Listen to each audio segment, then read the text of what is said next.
Hello students, previous class में हम लोगों ने पढ़ा था स्पेस क्वांटाइजेशन के बारे में और आप लोगों को मैंने होमवर्क भी दिया था। सारे स्टूडेंट्स ने कर लिया उसको और मुझे सेंड भी किया है, और जिन्होंने नहीं किया है आप जल्दी से करके मुझे सेंड करो, ठीक है ना। आज जो हमारा टॉपिक है वो है इलेक्ट्रॉन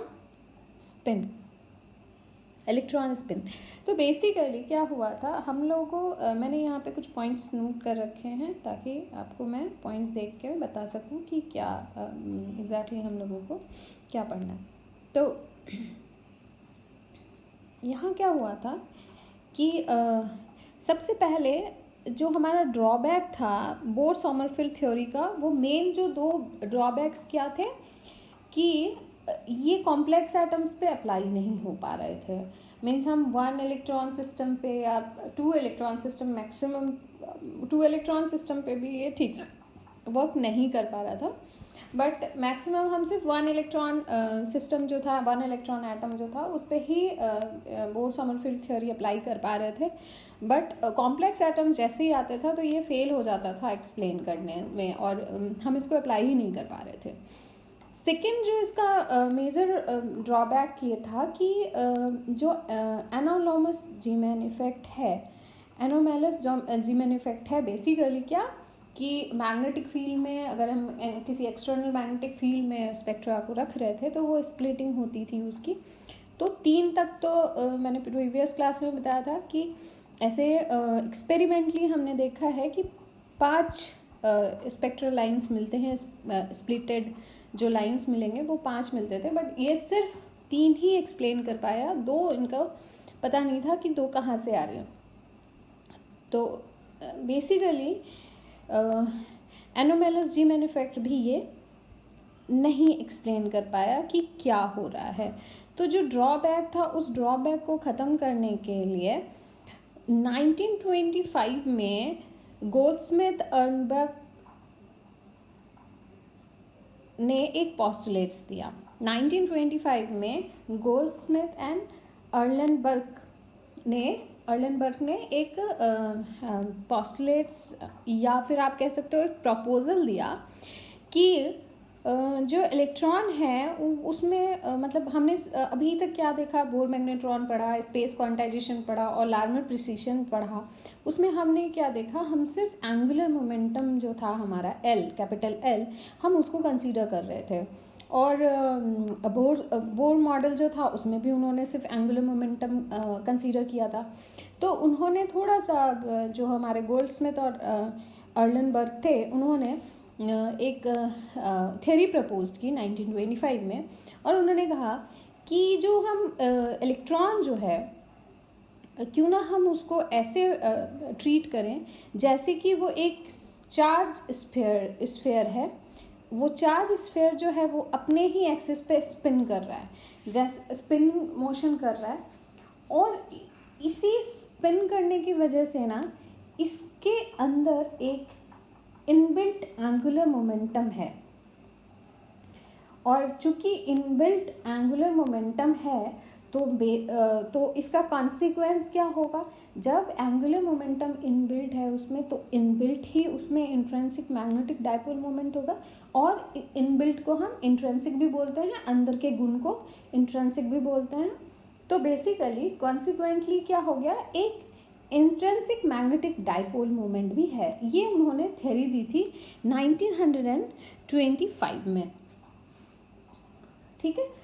तो उन्होंने क्या प्रपोज किया था, उन्होंने प्रपोज किया था कि an electron must be live upon a charge sphere spinning about its own axis, having an intrinsic और we can say built in angular momentum and consequently an intrinsic magnetic dipole moment, ठीक है।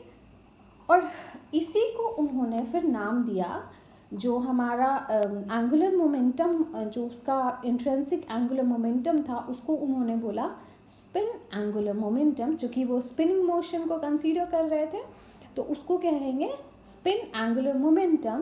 Spin angular momentum को उन्होंने capital S से denote किया, ठीक है। और उसी के कंसिक्वेंटली जो हमारा मैग्नेटिक डाइपोल मोमेंट बना, जो magnetic dipole, intrinsic magnetic dipole moment था, उसको उन्होंने नाम दिया spin magnetic dipole moment mu S.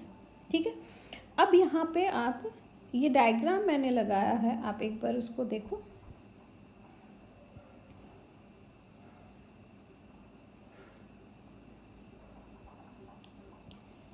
Basically आप लोगों ने सबने इसको पढ़ा हुआ है कि हमारा जो स्पिनिंग मोशन होगा, दो तरीके से स्पिन कर सकता है, क्लॉकवाइज एंड एंटी क्लॉकवाइज। ये देखो, एंटी क्लॉकवाइज एंड क्लॉकवाइज। हमारा clock, this is clockwise, this is anti clockwise. दो तरीके से, जब एंटी क्लॉकवाइज होगा तो हम उसको स्पिन अप कहेंगे, और जब क्लॉकवाइज होगा तो हम उसको स्पिन डाउन कहेंगे। दो ही तरीके से हमारा स्पिन जो है, इलेक्ट्रॉन का स्पिन पॉसिबल है, the two possible spin polarization of electron. ठीक है, ये डायग्राम मैंने आप लोगों के लिए बनाया था। तो अब उनको कैलकुलेट करना था, तो चूंकि उन्होंने ये थ्योरी दी थी, ये प्रपोज किया था, तो उन्होंने ये सोचा कि क्यों ना स्पिन क्वांटम नंबर, सिर्फ हमें ये पता है कि दो ही हो सकता है, एक क्लॉकवाइज और एक एंटी क्लॉकवाइज। तो उन्होंने बस ये सोचा कि क्यों ना इसको भी हम सेम जैसे एंगुलर मोमेंटम के लिए लिखते हैं एल, कैपिटल एल, तो क्यों ना हम स्पिन को भी सेम उसी के जैसे लिखें।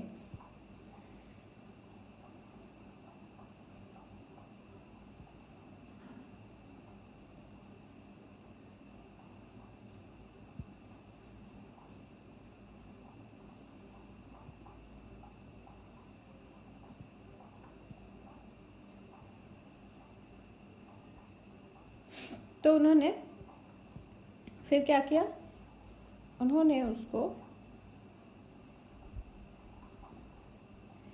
कोशिश करी कि क्यों ना हम उसको ऐसे ही लिखें। तो उन्होंने क्या क्या कंसीडर किया, उन्होंने कुछ भी नहीं, आपने जैसे अपने थ्योरी में अपने अभी बोर मैग्नेट्रॉन और लार्मर प्रिसिशन ये सब जब डिराइव किया था, तो आपने देखा था कि एंगुलर मोमेंटम उन्होंने कैसे डिराइव किया है। तो उन्होंने कुछ भी नहीं किया, उन्होंने सिर्फ डायरेक्ट क्या लिख दिया कि s is equal to root over small s into S plus 1 h cross. याद होगा आपको, मैं यहाँ पे लिखते जाती हूँ, मैग्नीट्यूड आपको याद होगा, l को भी ऐसे ही लिखा था, small l plus 1 h cross. उन्होंने बस वही चीज़ अप्लाई कर दिया, जैसे हम एंगुलर मोमेंटम के लिए लिखते हैं वैसे उन्होंने सब कुछ स्पिन एंगुलर मोमेंटम के लिए लिखना शुरू कर दिया। बस सिर्फ एक्सपेक्टेशंस ये था कि वहाँ यहाँ पे l की वैल्यू डिपेंड करता था n पे, है ना, n पे डिपेंड कर रहा था, बट यहाँ पे इन्होंने s की वैल्यू सिर्फ हाफ, मतलब s की, स्मॉल s की जो वैल्यू थी वो हम हाफ ले सकते थे। Spin up and spin down के लिए जो हम वैल्यू लेंगे वो स्मॉल s का, वो हम हाफ लेंगे। ठीक है, और उसके बाद जो कि कंफर्मेशन कर रहा था कि सिर्फ दो ही, अभी मैंने फिगर में भी आपको दिखाया कि दो ही ऑब्जर्व कर सकते हैं spinning motion, which is your clockwise and दूसरा इज योर एंटी क्लॉकवाइज। ठीक है, नाउ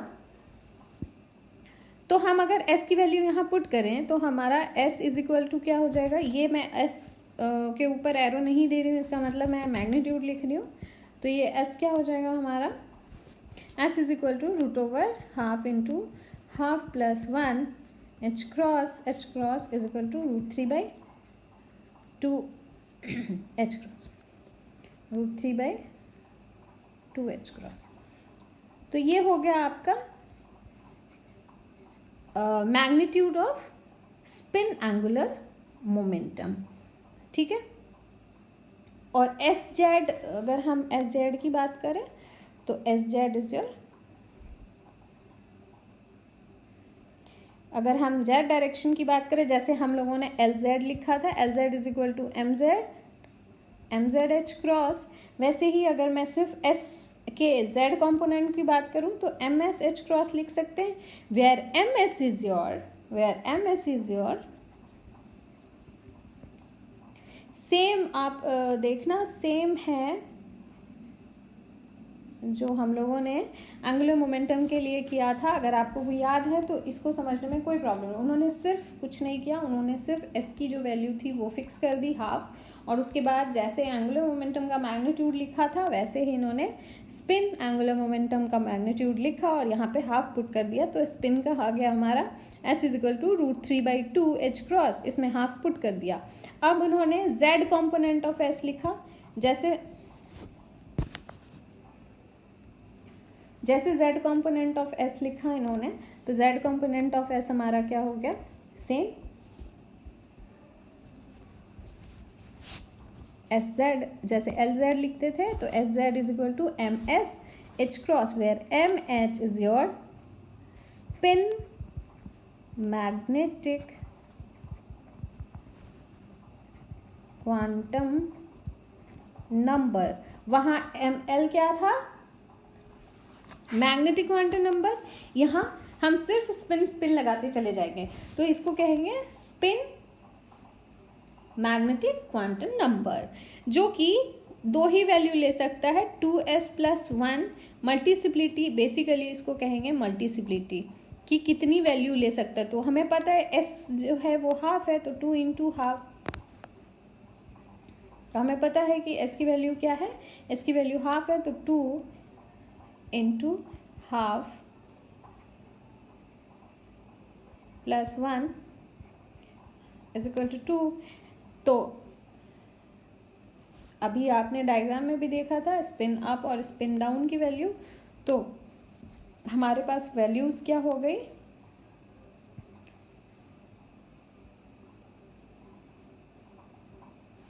हमारे पास वैल्यूज आई हैं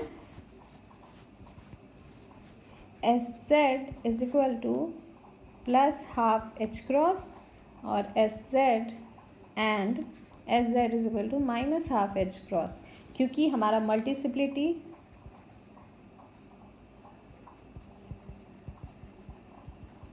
इज इक्वल टू है 2s + 1, मैं ऐसे लिखती हूँ क्योंकि मैंने वो लिखा था, और 2 × half + 1 is equal to 2, which are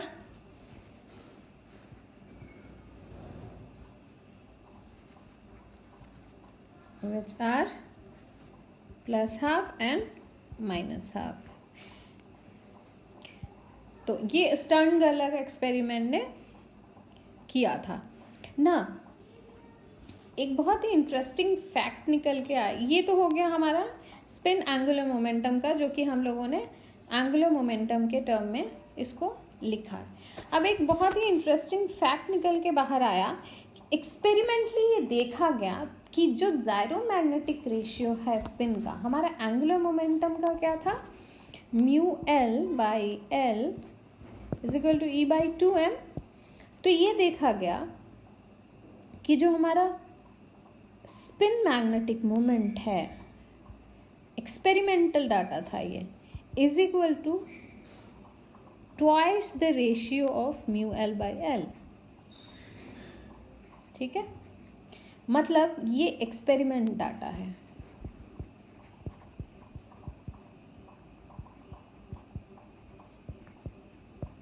ये एक्सपेरिमेंटली देखा गया कि जो हमारा जायरोमैग्नेटिक रेशियो है इलेक्ट्रॉन स्पिन का, वो क्या है, वो दुगुना है हमारा रेशियो मैग्नेटिक मोमेंट का और एंगुलर मोमेंटम का। ठीक है, for electron orbital motion, electron orbital motion का जो हमारा जायरोमैग्नेटिक रेशियो निकलता है वो क्या है, वो हमारा स्पिन इलेक्ट्रॉन स्पिन का हाफ है जायरोमैग्नेटिक रेशियो का। यानी कि अगर हमने वहाँ पे जायरोमैग्नेटिक रेशियो को अगर हमने GL से डिनोट किया था, इसका मतलब कि GS is equal to 2 × GL। Very important, ये बेसिकली आप लोगों को एग्जाम्स में पूछे जाते हैं, ज़्यादातर इंटरव्यूज में पूछे जाते हैं। अब यहाँ पे हमें पता है GS is your μS/S is equal to 2 mu L by L, और mu L by L is equal to E by 2m, E by 2m। और हम लिख सकते हैं इसको,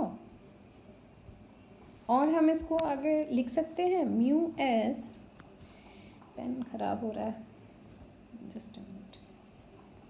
हाँ, और हम इसको क्या लिख सकते हैं, म्यू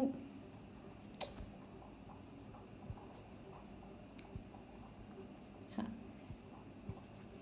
और हम इसको लिख सकते हैं म्यू, अरे यार,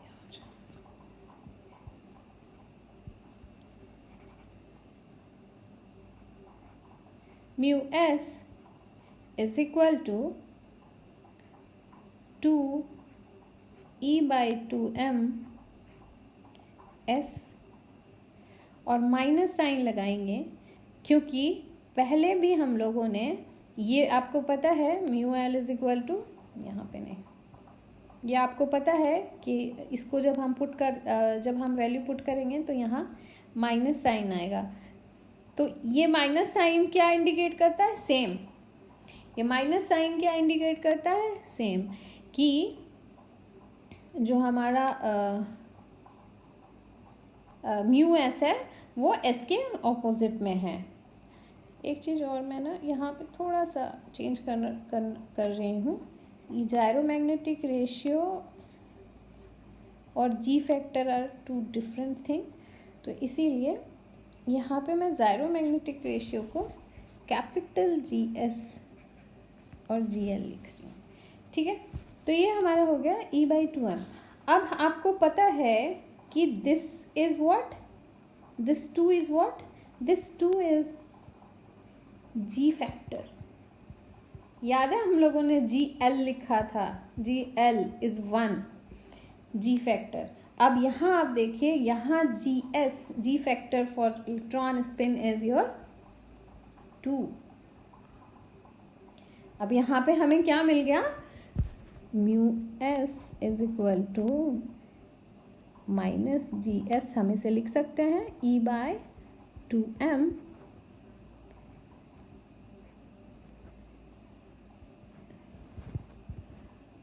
where gs is your spin g factor और gs is equal to 2, ठीक है, gs is equal to 2।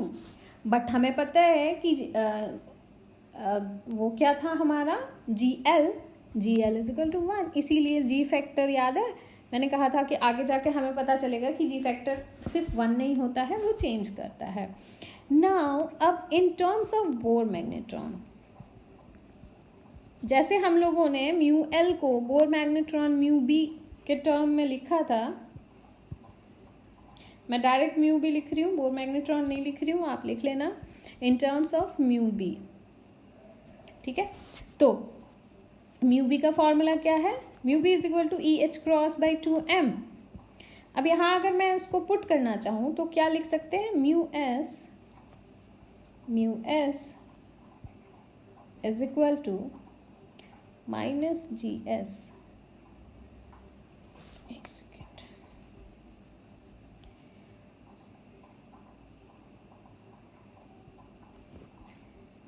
अब अगर मैं यहाँ पुट करना चाहूँ तो mu S is equal to minus g S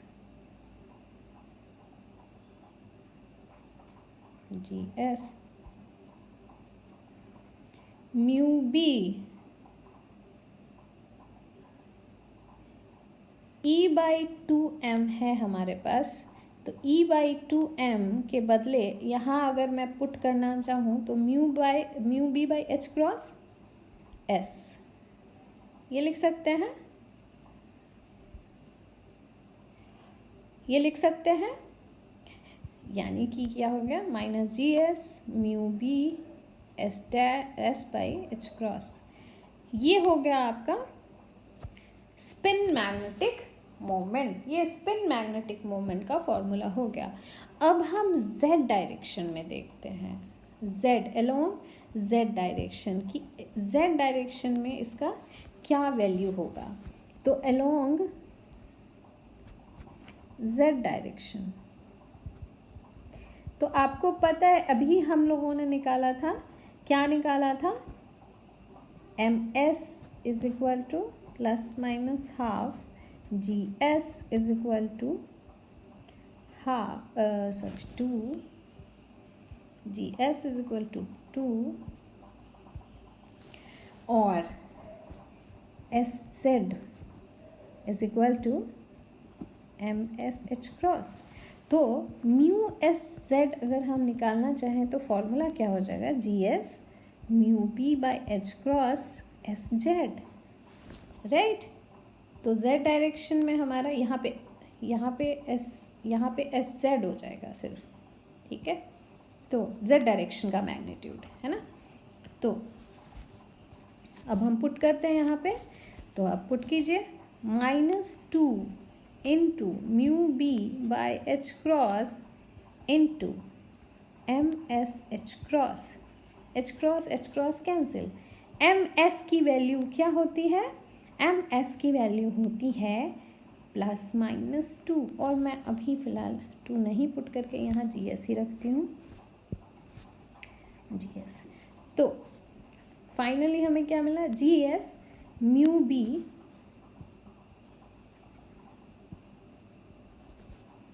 gs mu b ms mu s z हमें क्या मिला, मतलब हमारा z डायरेक्शन में स्पिन मैग्नेटिक डाइपोल मोमेंट क्या हो गया, -gs mu b ms। But आपको पता है कि जो हमारा फॉर्मूला है ms इज इक्वल टू +-हाफ, तो अगर ms हमारा +-हाफ है तो मैं अगर पुट करूँ यहाँ पे तो हमें क्या मिल जाएगा, हमें ये मिल जाएगा नाउ, ये तो है ही हमारा, ठीक है। नाउ हम यहाँ पुट करेंगे तो हमें क्या मिल जाएगा, mu s z is equal to -2। एक बार हम प्लस करते हैं और फिर एक बार माइनस करते हैं, इनटू हाफ, और -2 म्यू बी इनटू -हाफ।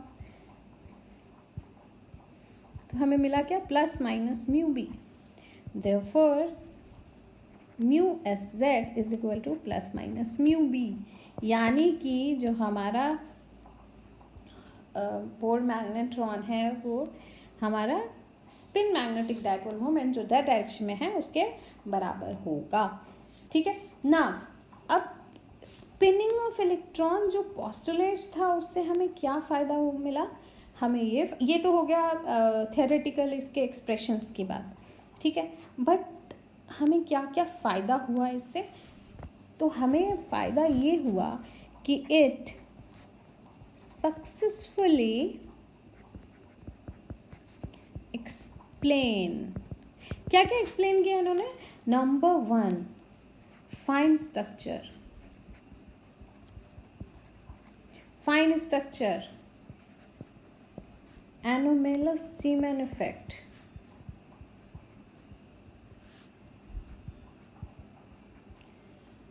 और भी बहुत सारे, पर ये 2 जो था, फाइन स्ट्रक्चर बेसिकली क्या, ठीक है, और ये कॉम्प्लेक्स के लिए भी यूज़ होने लगा, मतलब ये कॉम्प्लेक्स एटम के लिए भी यूज़ करने की बात करने जाए। अभी जब हम वेक्टर एटम मॉडल पूरा एलएस कपलिंग पढ़ेंगे तो हम वहाँ पढ़ेंगे कि कॉम्प्लेक्स एटम्स के लिए भी ये जो पोस्टुलेट्स था वो सक्सेसफुली यूज़ किया गया।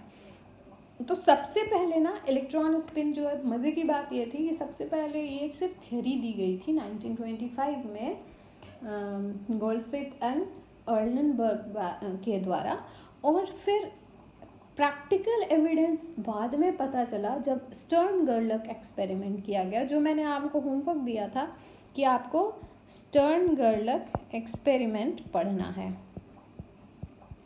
अगर आपने पढ़ लिया है तो ठीक है, नहीं पढ़ा है तो अब पढ़ो। स्टर्न गेर्लक एक्सपेरिमेंट आप एक बार पढ़ो और फिर मुझे एक्सप्लेन करोगे क्लास में। तो बेसिकली ये पहले तो ये पोस्टुलेट्स था, पहले तो उन्होंने बस ये प्रपोज किया था थियोरिटिकल, बट एक्सपेरिमेंटल एविडेंस मिला जब स्टर्न गेर्लक ने एक्सपेरिमेंट किया था स्पिन को फाइंड आउट करने के लिए। तो बहुत ही मज़ेदार है, आप इसको ज़रूर पढ़ना। आज के लिए इतना ही। नेक्स्ट टॉपिक हम पढ़ेंगे L S coupling, vector atom model. तो आज के लिए इतना ही। Thank you and all the best. और होमवर्क किया करो, बुक कॉपी किताब दोनों लेके बैठा करो और बुक पढ़ो।